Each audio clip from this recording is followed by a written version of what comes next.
Assalamualaikum warahmatullahi wabarakatuh. Halo semuanya, perkenalkan nama saya Nida Urahmah dari kelas 11 MIPA 7 nomor presensi 19. Di video kali ini saya akan menjelaskan tentang sistem koloid, yakni sifat-sifat koloid beserta aplikasinya dalam kehidupan sehari-hari. Namun sebelum kita memulai pembahasan, perlu kita ketahui terlebih dahulu apa sih koloid itu? Koloid merupakan suatu bentuk campuran yang keadaannya terletak di antara larutan dan suspensi atau campuran kasar. Contohnya lem, kanji, santan, dan jelly. Koloid ini merupakan campuran heterogen dan sistem dua fase yang meliputi zat terlarut sebagai partikel koloid atau fase terdispersi, serta zat yang merupakan fase kontinu di mana partikel koloid terdispersi yang disebut medium pendispersi. Partikel koloid memiliki ukuran yang berkisar antara 1 hingga 100 nanometer. Selanjutnya kita bahas tentang sifat-sifat koloid. Suatu campuran digolongkan ke dalam sistem koloid apabila memiliki sifat-sifat yang berbeda dari larutan sejati. Beberapa sifat fisik yang membedakan sistem koloid dari larutan sejati ialah sebagai berikut. Yang pertama, ada efek Tyndall, yang kedua, gerak Brown, yang ketiga, elektroforesis, yang keempat, adsorpsi, yang kelima, koagulasi, yang keenam, koloid pelindung, dan yang ketujuh, dialisis. Mari kita bahas satu persatu. Sifat pertama yang akan kita bahas yaitu efek Tyndall. Efek Tyndall merupakan efek penghamburan cahaya oleh partikel koloid. Ditemukan oleh John Tyndall, membedakan larutan sejati dan sistem koloid. Pada saat berkas cahaya diarahkan ke larutan, cahaya tersebut akan diteruskan sehingga kita tidak dapat melihatnya. Tetapi saat berkas cahaya diarahkan ke koloid, berkas cahaya tersebut akan dihamburkan sehingga kita dapat melihat jejaknya. Contoh dalam kehidupan sehari-hari, yang pertama ada sorot lampu mobil pada malam yang berkabut. Yang kedua ada berkas sinar matahari melalui celah daun pepohonan pada pagi hari yang berkabut. Yang ketiga ada sorot lampu proyektor yang terkena asap. Yang keempat, terjadinya warna biru di langit pada siang hari dan warna merah atau jingga di sore hari. Yang kelima, warna biru pada iris mata. Yang keenam ada opalescent berwarna biru namun cahaya yang menembusnya berwarna orange. Sifat yang kedua yaitu gerak Brown.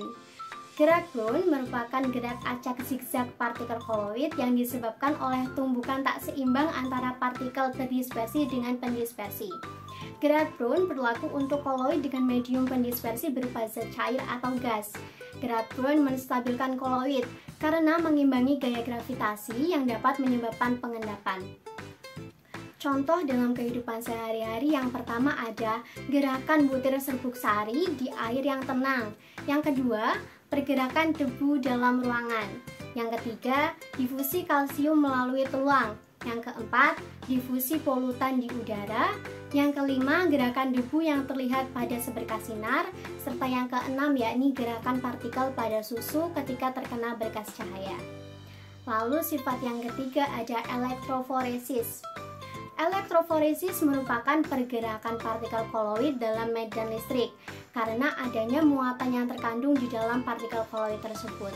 Kutub negatifnya disebut katoda, serta kutub positifnya disebut natoda.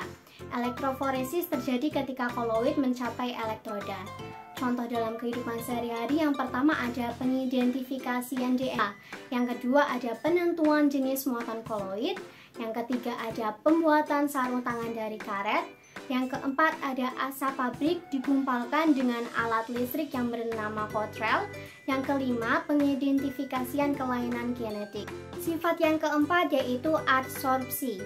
Adsorpsi ialah sifat partikel koloid yang dapat menyerap ion atau molekul netral pada permukaannya. Jika partikel koloid mengadsorpsi ion positif, maka koloid tersebut bermuatan positif. Begitu pula sebaliknya. Adsorpsi disebabkan karena adanya tegangan permukaan koloid yang cukup tinggi.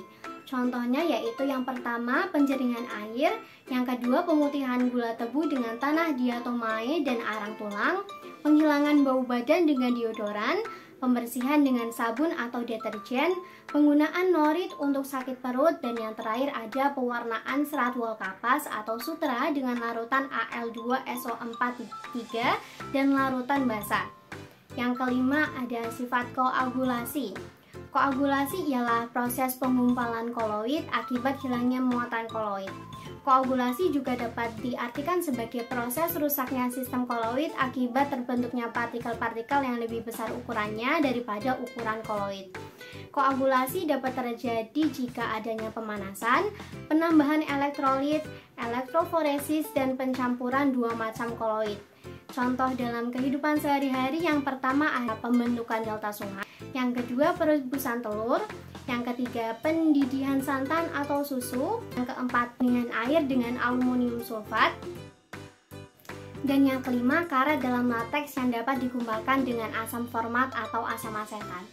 Selanjutnya sifat yang keenam yaitu koloid pelindung. Koloid pelindung ialah koloid yang melindungi koloid lain agar tetap stabil. Caranya yaitu dengan membungkus partikel terdispersi agar tidak mengalami agregasi.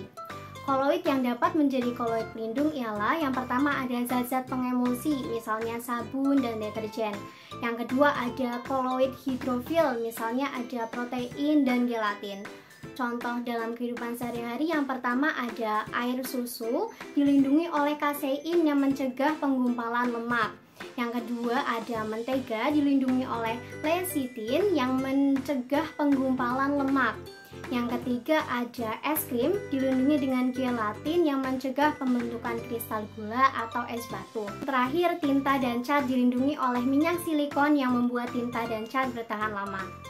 Dan sifat yang terakhir ialah dialisis. Dialisis merupakan proses penghilangan ion-ion pengganggu kestabilan koloid dengan menggunakan membran atau selaput semi permeabel dalam medium air mengalir.